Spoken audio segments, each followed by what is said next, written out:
வணக்கம். வாங்க இன்றைக்கி நம்ம வீட்டில் ப்ரான் மோமோஸும் ஸ்பைசி சட்னியும் எப்படி செய்யறதுன்னு பார்க்கலாம் வாங்க. ஒரு 4 தக்காளி கூட 5 வரமிளகாய் சேர்த்து 10 நிமிஷம் வேக வச்சுருந்தேன். தக்காளியோட தோலெல்லாம் எடுத்துகிட்டு ஒரு மிக்சர் ஜாரில் மாற்றி கொஞ்சமாக இஞ்சி, பூண்டு, உப்பு சேர்த்து நல்லா விழுதாக அரைச்சிக்கலாம்.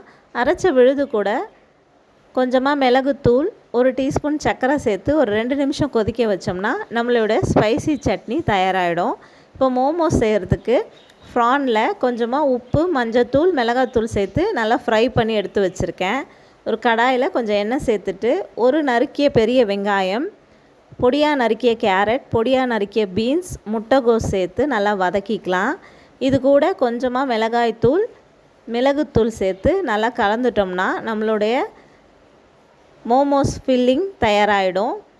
மோமோஸ்க்கு வெளியே வைக்கிற ஷீட்டு தயார் பண்ணுறதுக்கு மைதா மாவு கூட கொஞ்சமாக உப்பு சேர்த்து நல்லா சப்பாத்தி மாவு பதத்துக்கு நல்லா பிசைஞ்சு வச்சுருக்கேன்.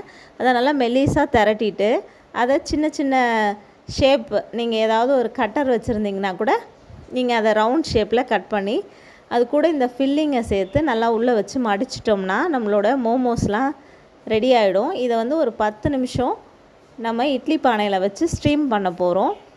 இது ஆவியில் வேக வைக்கும் போது இது சூப்பராக இருக்கும். இது சாப்பிட்றதுக்கு அவ்வளோ டேஸ்ட்டாக இருந்துச்சு. இந்த ஷீட்டை மட்டும் கொஞ்சம் திக்காக இல்லாமல் தின்னாக நம்ம திரட்டிட்டு செய்யும் போது நல்லா சாஃப்டாக இருக்கும் இந்த மோமோஸ் சாப்பிட்றதுக்கு ஜூஸியாக. அவ்வளோதான், ஒவ்வொரு மோமோஸும் ஷேப் பண்ணி வச்சுட்டேன். இதை ஒரு 10 நிமிஷம் இட்லி பானையில் வச்சு எடுத்தோம்னா நம்மளுடைய சூப்பரான மோமோஸ் தயாராகிடும். நீங்களும் இதே போல் உங்கள் வீட்டில் செஞ்சு சாப்பிடுங்க. என்னோடய வீடியோஸ்லாம் உங்களுக்கு பிடிச்சிருந்ததுன்னா என்னோடய சேனலுக்கு சப்ஸ்கிரைப் பண்ணுங்கள். உங்களுடைய ஃப்ரெண்ட்ஸ் அண்ட் ஃபேமிலிக்கு இதை ஷேர் பண்ணி லைக் பண்ணுங்கள். தேங்க்யூ.